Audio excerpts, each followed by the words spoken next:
When you fear no, you become very timid and you are unable to chase opportunity. So what if we made no our friends? What if no stopped becoming a determinant of our character or an indicator of flaws in who we are? You have to be an audacious person. Think of the most mediocre person you know.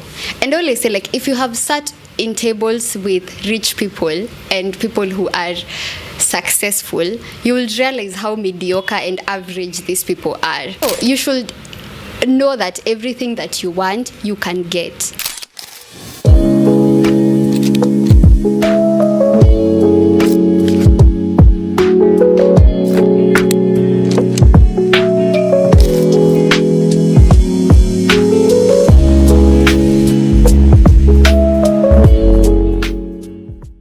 Hello, good people. Welcome back to yet another episode of Woman Enough podcast. I am your host, Sarila, and this is a podcast where we get to have raw, unfiltered conversations to learn, unlearn, and become the best versions of ourselves. On today's episode, we are talking about the power of chasing a no. So, no is actually a filter. It's not something that determines your reality. I have started this tradition of seeking opportunities with the aim of getting a no. Not with the aim of getting a yes, with the aim of getting a no. And this is because every time you chase a yes, you go there with the mindset of expecting to get something, and it's good for us to always expect to get something. But when you fear no, you become very timid and you are unable to chase opportunities just because of that very same fear. So what if we made no our friends? What if no stopped becoming a determinant of our character or an indicator of flaws in who we are, and it became just what it is, a response to a question or a response to a request? And if somebody says no, may we not take it personally, because at the end of the day, it's normal. It's a possible answer that you expect anytime you ask for something. So what does fear tell us? Fear tells us to stop doing something because, for one, it's a threat to us. So if you fear to get a no, you're going to stop doing things because you're afraid that you're going to be told no, right? But as a woman, as a girlie, I always say that imagine you chased 100 opportunities. Imagine you applied for 100 jobs. You might get 99 no's, but at least you're going to get that one yes that you wouldn't have gotten if you never asked in the first place. So asking is necessary, and asking is really good. So ask as often as you can. As often as you can. Whether the response is a yes or a no, it's still a response. Just like a yes would have been, an indicator of maybe those. For example, if you go looking for a job right now, you go and apply for a job somewhere, those people will hire you if they need somebody to work for them. But if they don't need somebody to work for them, no matter how bad your situation is, no matter how broke you are, they don't care. They're going to tell you no because they don't need somebody to work for them at the moment. And if every time somebody tells you no, you start thinking that maybe it's me, maybe I'm the problem, maybe I'm less, then you're going to feel very less because there are so many no's out here. People say yes, people work with you, and people tend to get into relationships with you only because you're beneficial to them. And I am such a fan of Nietzsche and his philosophy, and also Machiavelli. And according to Machiavelli, he said that people usually have relationships on a transaction basis, and we humans, we don't like to accept that because maybe it taints our image of being pure people and people who love unconditionally. But I want you to think about it. Is love really unconditional to you? Like, remember those times when you were so broke and you had nothing to offer, and you were calling people and they were telling you no, and they were telling you, Sina, you call somebody nitumie so sina. It's because we humans are wired to put our interests first. Okay, so even if I have something to offer, to you, and you don't have something to offer back to me, it will be very difficult for me to have a relationship with you, because at the end of the day, we humans are transactional, and that is just how we are, right? So as a person, you should know exactly what it is that you have to offer. As a woman, as a young girl, do you have a skill? Have you tried to, have you gone to school? Do you have education? Do you have a certificate? Do you have a skill that you can offer to the world? Do you have something to offer? Because asking is one thing, and having something to offer is another, right? So as much as we are asking, you have to have something you are asking with, right? So the first step is not where am I going to get opportunities, or when am I going to get my first yes. The question should be, what is it that I have to offer to the world? What is it that I have to give for them to either tell me yes or no? What is it that I can transact with other people for me to expect a yes or a no, right? And I want you to take the math of audacity, right?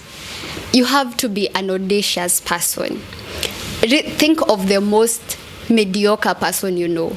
And I always say, like, if you have sat in tables with rich people and people who are successful, you will realize how mediocre and average these people are. The only difference between them and you is only how much they have achieved, and maybe how much audacity they hold within themselves.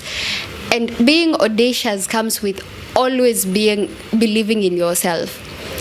The problem with us women, and it's not our problem, it's just patriarchy has taught us to underplay ourselves. Like, it has taught, you can see a very qualified woman, a woman who can do a very excellent job, but they are always downplaying their own abilities because they want people around them not to feel threatened by them.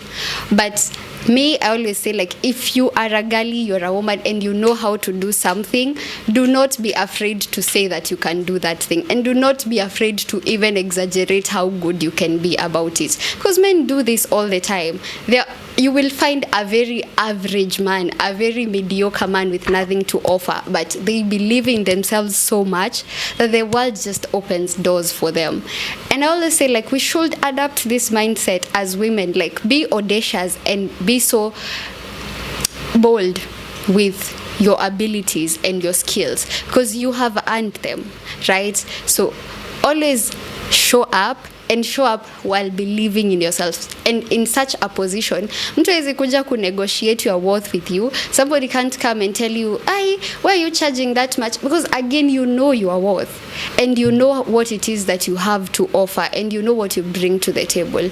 If somebody cannot afford that, they might as well go look for options that they can afford, right? Also, this comes with reclaiming the ask. You don't need permission to ask for something. Permission is a scam. You don't have to feel ready, or you don't have to feel like you deserve something for you to actually go for it. As I said, you should walk around with the mindset of chasing a no, because again, no's are expectable answers. Like, anytime you ask, it's either you're going to be told yes or no, right? You can't always expect that you need, like, people unataka watu wakuje wakwambie now this you can ask for. That's too much, you can't ask for that. Guy, mbona unaitisha hiyo yote? You should know that everything that you want you can get, and you should get everything that you desire should come to you, and you should get it, right? But things don't just fall from the sky. You have to go get things. You have to do something. It's like it's the third law of physics, the law of causality, cause and reaction. Action and reaction.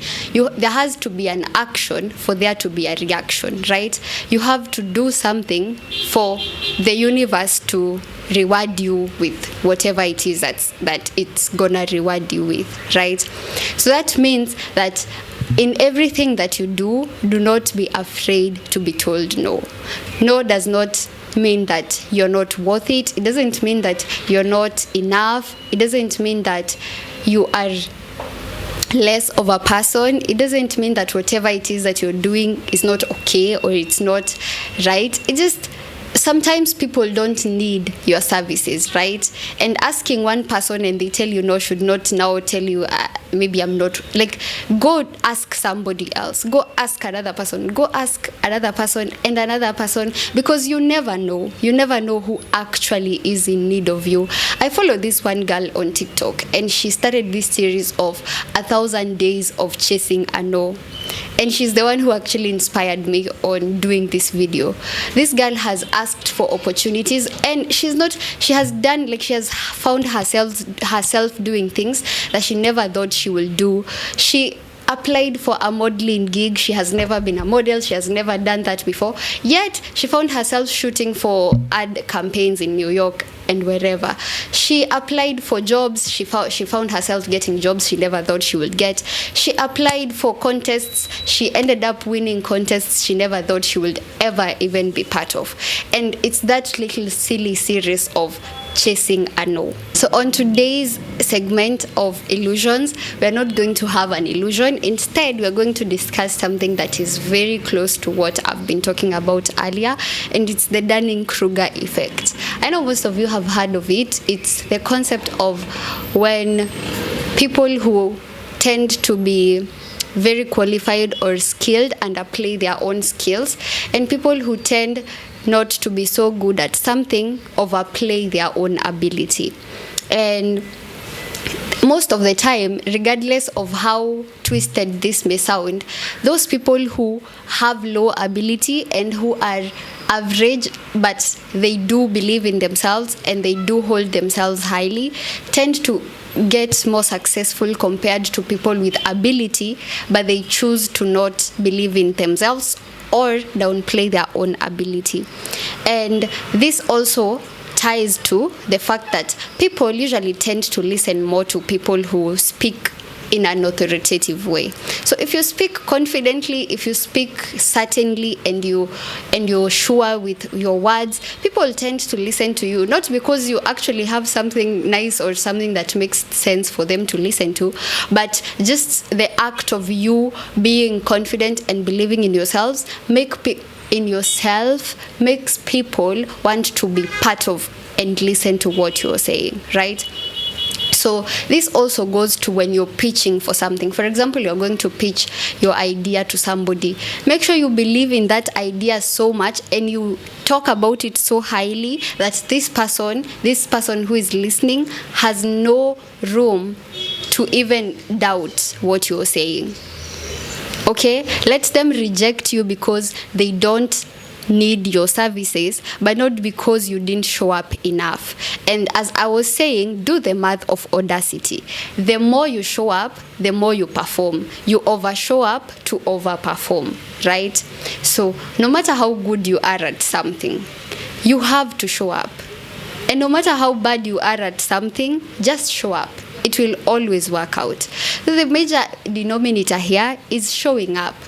And showing up is hard. Showing up is really hard because we have so many things that are internally and psychologically stopping us from showing up. Today we've only discussed one of them, and that is the fear of being told no.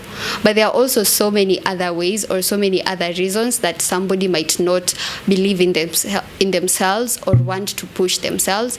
But no matter what the reason is, no matter what trauma you went through, no matter how bad your childhood was, no matter how traumatic it was, because at some point you have to understand that, yes, I was traumatized, but then what do I do now, right? Because, then you were a kid, you never had control over anything, but at least now you're an adult and you do have control over most of the things that happen to you, right?